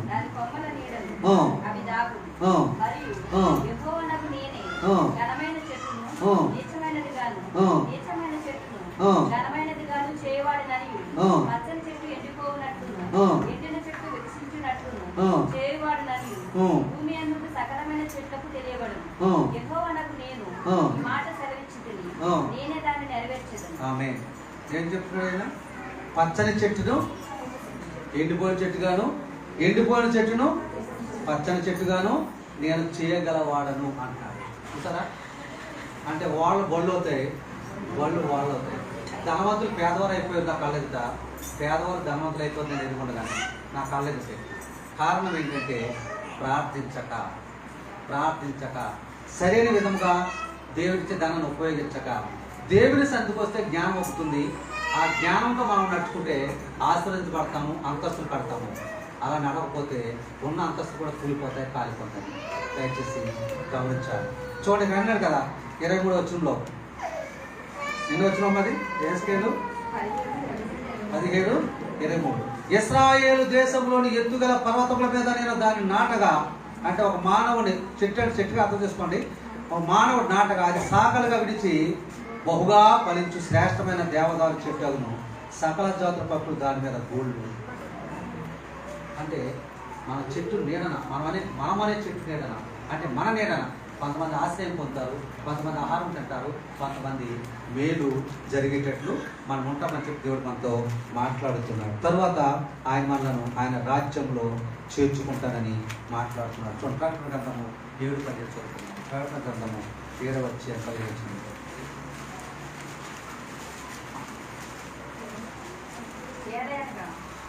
ఏలయనగా సింహాసన మధ్యమందు గొర్రెపిల్ల వారి కాపరి జీవజల పొగ్గేంతకు వారిని నడిపించును. దేవుడే వారి పనుల ప్రతిపాస బిందు తుడిచి వేయి. అంటే మనల్ని ఎంతగా వాళ్ళ ఆశ కలిగి ఉన్నాడు ఒకసారి మనం ఆలోచించేయండి. వాళ్ళ పరలోక రాజ్యం తీసుకుపోయి తన రాజ్యంలో మనం ఉంచుకొని మన పనుల ప్రతి పాస్ప బిందును తుడిచివేసి మనం ఈ లోకంలో కూడా ఎలాంటి దుఃఖం అనేది ఏడుపు అనేది లేకుండా చేసి ఆఖరికి లోకాన్ని విడిస్తే పరలోక రాజ్యాన్ని మనం స్వతంత్రించుకున్నట్టు చేస్తానని దేవుడు మనతో మాట్లాడుతున్నారు. ఎవరికి అని అంటే ఎవరికి? ప్రార్థన చేయవారికి. మూలవచనం చదువుకుందాం. కీర్తన 79:6. నన్ను ఎరగని అన్యజనుల మీదను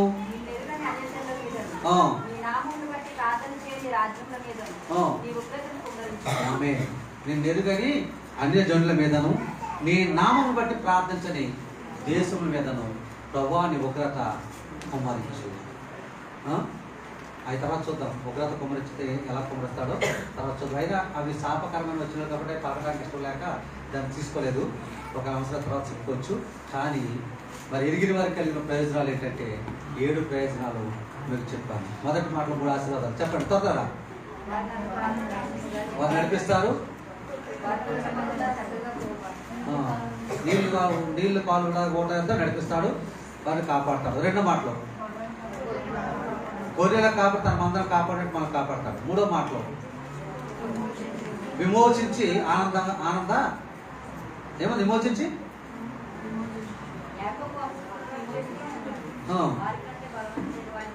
బలవంతుడైన చేతి విమోచించి బలవంతుడైన వారి చేతి నుంచి వాడిని విడిపిస్తాడు. 4వ మాట కృషింపక నీళ్లు పాలు తోట వలె ఉంటారు. 5వ మాట దుఃఖం తీసివేసి సంతోషాన్ని ఆదరణిస్తారు. తర్వాత 6వ మాట కలుగు చేయదు. 7వ మాట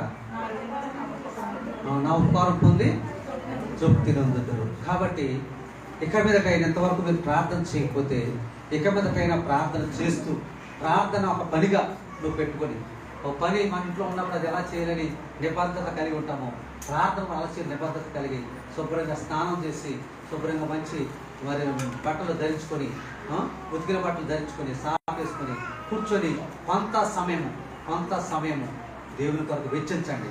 అది మీకు గొప్ప ఆశీర్వాదంగా మారుతుంది, గొప్ప దీవెనగా మారుతుంది. అట్టి గొప్ప దేవుడు మనందరికీ దయచేయును గాక. ఆమేన్. మోకరించండి. ఉదయం రాని వారు సాయంత్రం ప్రేయర్ ఉంటుంది. సాయంత్రం రండి, దయచేసి గమనించండి, పంపండి. మరి మీ వాళ్ళు ఎవరైనా రాకపోతే సాయంత్రం పంపండి. మోకరించండి కొన్ని నిమిషాలు. ప్రభా నువ్వు నాతో మాట్లాడాలి. ఇదిగో తండ్రి, మరి ప్రభా నిన్ను ఎరుగని వారి మీదను నిన్ను గూర్చి ప్రార్థన చేయని దేశముల మీదను నీ ఉగ్రత కుమ్మరించు అని చెప్పి మరి దావీదు ప్రార్థన చేస్తాడు. నిజమేంటండి, ఎరగని వారి మీద, ఇదిగో ప్రార్థించని వారి మీద ఉగ్రత కుమ్మరించబడుతూనే ఉంటుంది. మరి ఎరిగిన వారు ప్రార్థించే వారి మీద ఆశీర్వాదాలు, దీవులు కుమ్మరించబడుతూనే ఉంటున్నాయి. కాబట్టి నాకు అటువంటి దీవులు దయచేయండి. ఇంతవరకు ఇలా చేయలేకపోయాను, ప్రార్థించలేకపోయాను. ఇక మీదటైనా నేను ప్రార్థించి నీ నుంచి మీరు పొందుకునే భాగ్యం దయచేయండి, నీ నుంచి ఆశీర్వాదం పొందుకునే భాగ్యం దయచేయండి ప్రభా. ప్రార్థించాను, కొన్ని నిమిషాలు ప్రార్థించాను. ప్రార్థించాలి.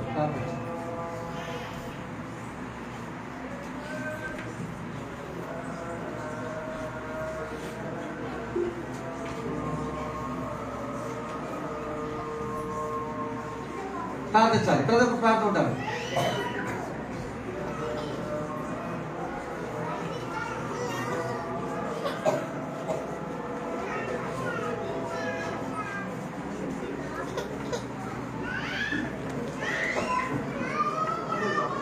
దేవా దృష్టించు నా దేశం, నశించు దానిని బాగు చేయుము.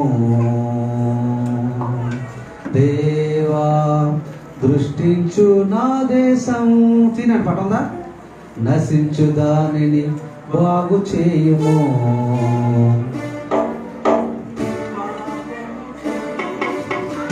స్వస్థపరచుము, పాపము క్షమించి స్వస్థపరచుము. దేవా దృష్టించు నా దేశం, నశించు దానిని బాగు చేయుము. దేవా దృష్టించు మా దేశం, నశించు దానిని బాగు చేయుము. పాపము క్షమించి స్వస్థపరచుము, శాపము తొలగించి దీవించుము. పాపము క్షమించి స్వస్థపరచుము, శాపము తొలగించి దీవించుము. దేవా దృష్టించు మా దేశం, నశించు దానిని బాగు చేయుము. దేవా దృష్టించు మా దేశం, నశించు దానిని బాగు చేయుము. తుఫానులెన్నో మాపై కట్టగా, వరదలైనా ముంచివేయగా. తుఫానులెన్నో మాపై కట్టగా, వరదలెన్నో ముంచివేయగా. కంటలు పారై పోయేనే, కదిరులు గన్నము కరువాయే. దేవా దృష్టించు మా దేశం, నశించు దానిని బాగు చేయుము. దేవా దృష్టించు మా దేశం, నశించు దానిని బాగు చేయుము. ప్రార్థిస్తున్నాం, కొన్ని నిమిషాలు ప్రార్థిస్తున్నాం.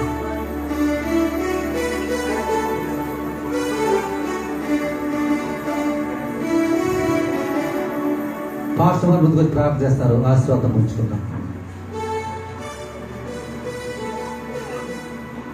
స్తోత్రము నాయనా.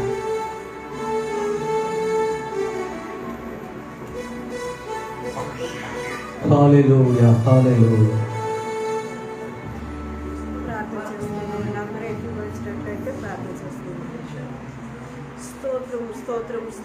స్తోత్రమునైనా సర్వశక్తిమంతుడా, సర్వోన్నతుడా, అవును దేవా, సకల ఆశీర్వాదాలకు కారణభూతుడు అయిన మా కన్న తండ్రి, నీకు స్తోత్రములు ప్రభువా. గొప్ప దేవుడా, యేసయ్యా నీకు వందనాలు, స్తోత్రాలు ప్రభువా. ఇదిగో తండ్రి, గత 2024 సంవత్సరమునైనా 11 మాసాలనైనా మమ్మల్ని కృపలో దాచి కాచి భద్రపరిచి ఈ 12వ మాసంలో మొదటి తేదీలో నా ప్రభు ఈ పునరుద్ధాన దినమందు రాజా ఇటు రీతిగా నీ సముఖంలో కూడుకున్న తండ్రి, పాట ద్వారా నిన్ను కీర్తించుకున్నాము నాయనా. నీకు వందనాలు నాయన. జ్ఞాన కీర్తి ద్వారా మాతో మాట్లాడుతూ వచ్చారు ప్రభు, నీకు స్తుతులు తండ్రి. అలాగే నాయన ఘనమైన ఆరాధన నీ నామంలో చేసి నేను గణపరచుకునే ధన్యతను మాకు దయచేశారు తండ్రి. నీకు వందనములు, కృతజ్ఞతలు చెల్లించుకుంటున్నాను ప్రభు.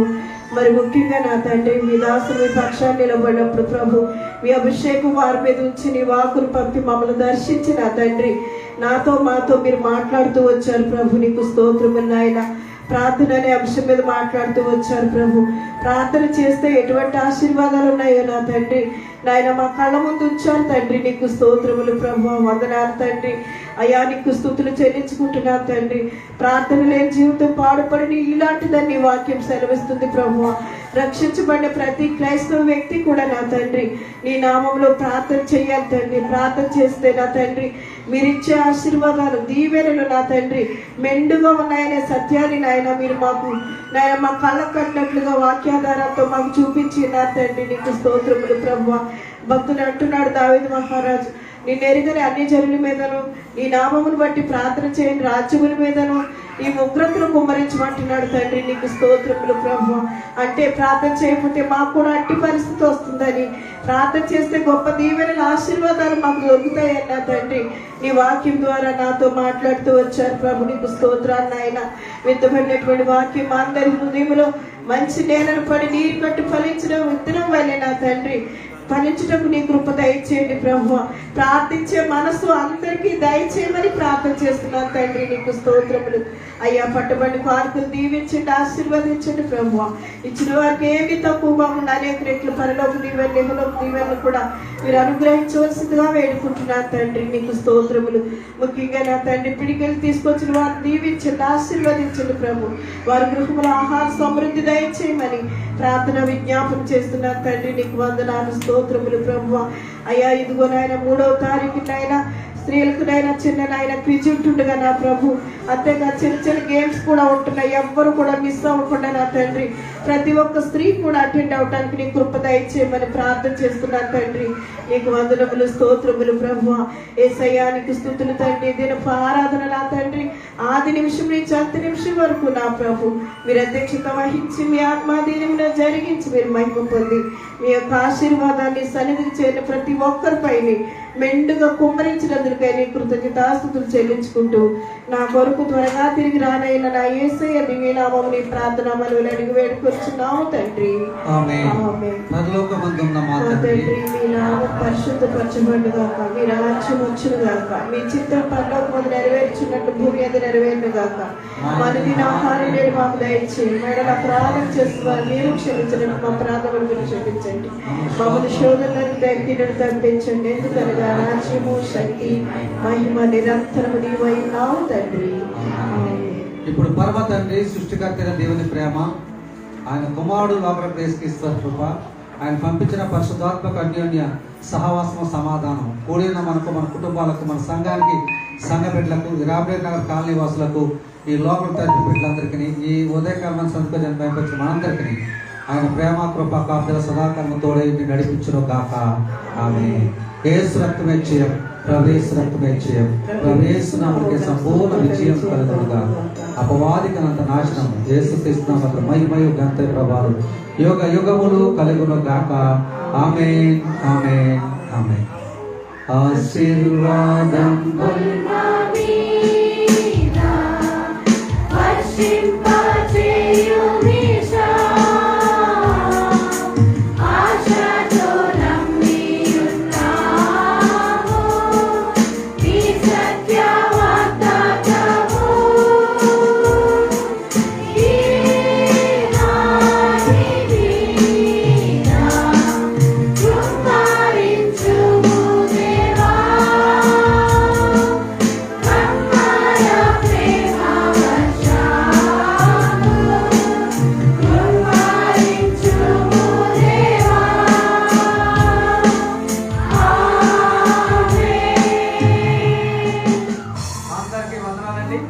దేవుడు మిమ్మల్ని మీ కుటుంబాలను బహుగా దీవించి ఆశీర్వదించును గాక.